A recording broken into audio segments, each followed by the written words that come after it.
The next game up is a who cares. That's a perfect break for me to take some time off, spend it with the kids, play a little bit of basketball. We got Norwich up against Watford. What an image! Well, I think they both got. Norwich. Who put Norwich away this? Who put Watford away That was this past Wolves. weekend? Wolves, yeah. Wolves.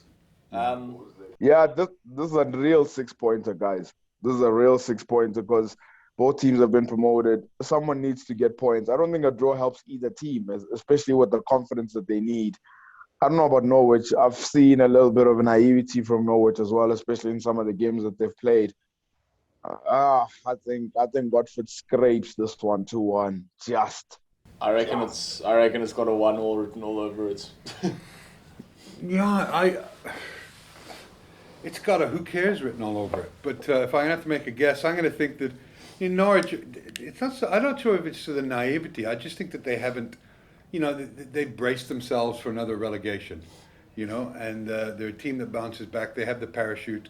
They go down. They don't spend on stars to bring them in, and try and buy their way for another year or two into the Premier League.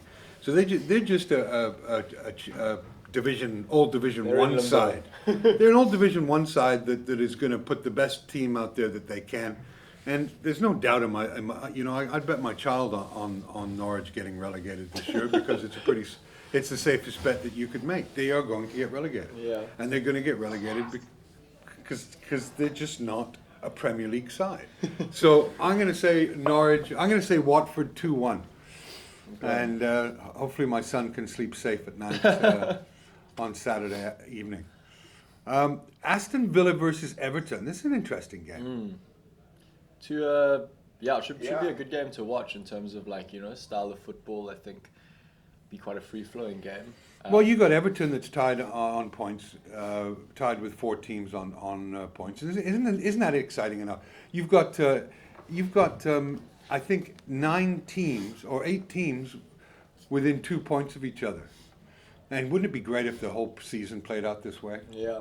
Look, I think we said at the start, but this should be one of the most competitive, Premier Leagues in a while. I think especially if you're looking in that top 4, top 6, the kind of signings guys have made, even signings that weren't necessarily marquee signings, but just the sort of transfers between clubs. I think it's going to be an incredibly competitive league when you've got guys like Spurs, Everton, Crystal Palace, even Aston Villa, still competing on that slightly lower rung. I think this game could be a 2-2 draw. Yeah, it could be. It could be 3-3. It could be nothing. There's a Could lot be of stuff. anything, It we could never be. know. My aunt could be my uncle if she had balls. Well, Put your balls on the table and tell me what it's going to be. Shakes. yeah, interesting one. I like how Everton is playing. They've gelled, and comparing the teams, how much they've spent. I think Aston Villa spent over 50, 70, 93 million pounds. There we go. 93 million pounds, and you find Everton having only spent about 2 million pounds. And some of the transfers that they've made, Damari Gray and as well as Andros Townsend coming on free, I think they've made a difference. And I just think Aston Villa is still trying to gel together because of the number of signings they made to try cover Jack Grealish. And I'm going to go Everton 1-0 here. I say Everton to win this 1-0. Well, I'm going to go against you guys, so we've got all 3 bases covered in this one. I'm going to say Aston Villa to win 2-0. okay. With Calvert-Lewis not playing, with Jimenez questionable, it's not the same side with that quality out. Richarlison, he's playing though. Yeah, Richarlison is playing. Straight on to a classic, Brighton versus Leicester. Look, Leicester are just Leicester are an impressive side, and always I think. I liked what they did against Napoli last night. What was the score there? And 2-2. 2-2, yeah, that's right, they lost in the last one. They lost in extra time, didn't they? Or close to extra time. Oh, and look. Yeah, they kind of leveled the game, Napoli. I think, funny enough, there were good things, and I know what would probably see what Kevin likes about that performance yesterday. For me, defensively, man, I mean, they were cruising. They were 2-0 cruising, and then just two mistakes. And it's They were unlucky in that they were unlucky with an offside. It could have been 3-0 as well at that time. They had one VR. They had one VR disallowed. Look, I think with Leicester, Go, Oliver. No, I was just gonna say, I think with Leicester, you're always guaranteed a couple of goals. Unless they're playing. It's more of an anomaly when they don't score than when they do. So, I think against Brighton, not the toughest team to put away. In terms of my prediction, I'm thinking 2-1 to Leicester. Well, tell that to Burnley, Watford, and Brentford. Brighton. Well, yeah. Look at the schedule they've had. Yeah. I just give a litany of That's going to be misleading. Yeah, and Everton. They lost to Everton at home. I'm going to call a draw in this game. Brighton are pretty good at home. No, I'm not. I'm going to say 2-0 Leicester win. Yeah, I think Brighton might surprise. I think I'm actually going to go Brighton 2-1. I've been impressed with how they've been playing. Last season, they found it hard to score, but they played well. But this season, they seem to be putting them in the back of the net, which is a good thing for them. So I'm going to go Brighton to win this one 2-1. Okay, well, we agree to disagree on that. The next up, the last two games on Sunday are actually good games to watch. West Ham versus Man United. West Ham, after a great start to the season, have fallen off a bit. But when I look at the list of players that aren't going to be playing for Man United, according to FlashScore, Keohane, Diallo, Henderson, Jones, McTominay, Rashford, Tellez. That's quite a list, eh? I mean, it's not. They've been playing without most of those guys, for the start of the season, I believe. And Ronaldo makes a massive and he does. But my only thing is, do they now? They played Ronaldo against young boys. Lost. Not because of Ronaldo, but I'm saying it's like you're playing a guy that is, they've got to bear in mind his age and the fact that they want to also get this guy through the season and get the most out of him in the games they need him. And the argument could be made, was he? Well, in retrospect, he was needed against young boys, but the problem is, Ollie, trying to keep him off the pitch. He's. He wants to play. I hate this age. You're such an ageist, because 36. I was in the prime of my life. You're not in the prime of your life currently. No, I'm on the steep decline. But at 36, he's the ultimate professional footballer. He's fit as a fiddle. He's in great shape. You're gonna have a hard time keeping him out of the squad because of how much he wants to play. Okay, yeah. And look at the impact that he's had. He's had 3 goals in 2 games. Look, that's what I'm just saying is against West Ham. It's like, are they gonna play him? Are they not? Probably will. West Ham's not a side to really be, taken lightly, especially considering the midweek result. But I'll just be interested to see how they do manage Ronaldo going forward, given the fact that they also do have a lot of talent, young talent in that area too. So that they do have cover. It's not like I don't know. It's not a situation like Aston Villa had last year, where it's like we need Jack Grealish to play every single game.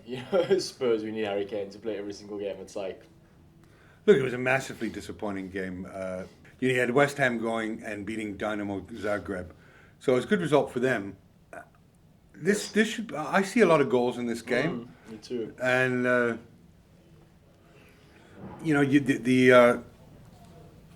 the only part, West Ham's leading scorer is I think is on a red card. Antonio. Yeah. Yeah. So I'm gonna go with a 2-2 draw in this game, huh? I'm gonna go with a 3-1 to United. I can see. Yeah. Yeah, I think West Ham start well, but eventually the quality will prevail. And I think Mikel Antonio as well missing is a huge miss. Huge miss. I think also I'd say let's go 3-2 Manchester United. Okay, so we're all saying it's a game worth watching, huh? Definitely. And now we have Tottenham versus Chelsea. Yeah. Let's start with filling in one of the scores, and that's Tottenham 0. Because Chelsea they're just so well organized Chelsea are behind. just You can too almost, class. yeah, they don't score a hell of a lot of goals, but I mean Lukaku has been spectacular since he's come over. You know what has been great is that this Premier League season so far, I know we're in the early stages, but the marquee sort of signings have come in and done exactly what they consistently do. You know, Chelsea signed Lukaku, he comes in, he scores. Man United signed Ronaldo, he comes in and he's scoring. You know, it's not like these guys are coming over and struggling and everyone's like, oh, you know, they've got to take time to adjust to the Premier League. They're coming in and they're doing what they were brought in to do. You know? Yeah. And realistically, all Chelsea need off the back of their like very well organized defense is for Lukaku to just score that one goal every game. You know. Well, yeah, they've scored 9-4 and they've conceded 1. Yeah. I mean, when you're conceding no goals a game, you're always in it. So whether you and Lukaku proved that he just needs one touch of the ball and he can change the game like that. Are Son and Kane playing this weekend? Both of them. I believe that they Yeah, are, I think- but Chelsea is I sitting think with Kane, Son. Kane will be available. Yeah, they've But Son is a doubt. yes, Son is a doubt. Look, that's huge for Spurs because those two in conjunction is what, you know, got them so many goals. Last, as much as Son scored and Kane scored, it's they're playing off each other a lot of the time, you know. So I think the one is found a little bit lost without the other one in terms of goal scoring capacity. So they are both playing, you know. I would say that they potentially have the chance to get a goal in there, but with one of them doubtful, I could see a 2-0 to Chelsea. Yeah, I can't pick against Chelsea because I think they're going to win the league this year. I think Lukaku's signing is a huge signing for them. And they don't concede goals. Tuchel has done an amazing job and Mendy, if he's not the best goalkeeper in the Premier League, I don't know who is. Definitely not given enough credit too. You know, it's like a lot is spoken of Tuchel obviously coming in, which has been great, and Chelsea as a whole unit. But Mendy, realistically, when they made that signing, put him in for Kepa at the start of last season, Yeah. that's when Chelsea's fortunes sort of started to turn, you know. Well, and kicking their coach into touch. You know? Yes, of course. But Mendy is like Spider-Man in that. I mean, he's so athletic. He's so gifted. You gotta love him. I'm gonna go with the Chelsea 2-0. Cool, an agreement there. Shakes? Yeah. No, I definitely agree with you guys. I mean, after watching Spurs, if you guys watch Spurs against Wolves and watch them but against Crystal Palace, even against Rennes last night in the Conference League as well, they just play so poorly, man. They should be playing a lot better. I won't lie, they should be playing a lot better. And also, Kane is visibly not wanting to be there. You can see it when he plays. He walks around. He doesn't get much of the ball. Hardly any touches in the box against Crystal Palace as well. Yeah. I think Chelsea win this one comfortably. I don't even think they'll have any problems. I think it'll be win this one comfortably. 3, no, not 3. I think I would say 2-0. 2-0. Backtracking, yeah. Cool. Do you have a bet of the week, guys? Bet of the week? Oh, of the week. Not yet. I don't. I would, because I'm gonna be constructing a multi-bet, a sort of as low risk a possible multi-bet, and putting that down because I've just found betting outright on one result in the Premier League hasn't been my friend. Okay. Is there anything that screams out at you? The one that screams out of me is Watford to beat Norwich at 3.46.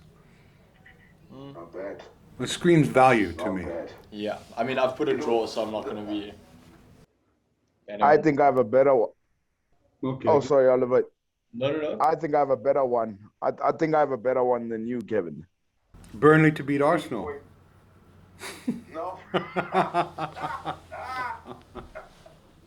Odds can't be too high on that. Yeah. 1.2. 3.8. I've got 3.05 Everton to beat Aston Villa straight. I'd say that. Well, yeah, I think I have to disagree because I've taken Aston Villa in that game. I think because of Richarlison and James. You know. Calvert-Lewin and Sorry, yeah. Calvert-Lewin and James. But yeah, look, I'll be posting my bets on all weekend on the Premier League. So follow those, follow Shakes, and follow the Money Boy. And guys, thanks very much for coming in. Look forward to next week. I think next week we have Man City at Chelsea, which is we'll cover that a bit more in detail, and that's a cracker to look forward to. Yeah, look, it's not the most exhilarating of games this weekend, but Well, Sunday's good. Sunday's West Ham, good. Man United, and Chelsea, Tottenham always, and as a Leeds fan, Newcastle tonight for me. yeah, no, that'll be. It was a good game last season as well. So Yeah. Thanks, Okay. guys. Thanks, guys, for coming in. just Shakes. Cheers, Oh, Shakes. it's a pleasure, guys. I'll see you guys. Huh? Yeah, see you, Shakes.